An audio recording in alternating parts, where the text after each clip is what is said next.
Do you want to know how you can log out of your Unibet account? If yes, then you've come to the right place. Hello and welcome to TechTube. It's your host back again with yet another interesting tutorial video. In this video, I'm going to teach you how you can log out of your Unibet account. The first tip is to open any browser and then search for Unibet.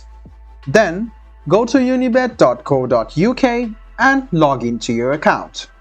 Now, the next step is to click on this option, which is called Main, and then you can see Logout right below the account section. So go ahead and click Logout and you can successfully log out of your Unibet account.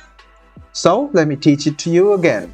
Go to unibet.co.uk and then click on Main, which is over here, and then click on Logout. After you click Logout, you can see that you have now been logged out of your Unibet account.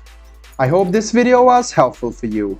If you still have any kind of confusion, please do mention us on the comment section down below. Like the video, subscribe to the channel, and do hit the bell button for more. Hope to see you in the next video as well.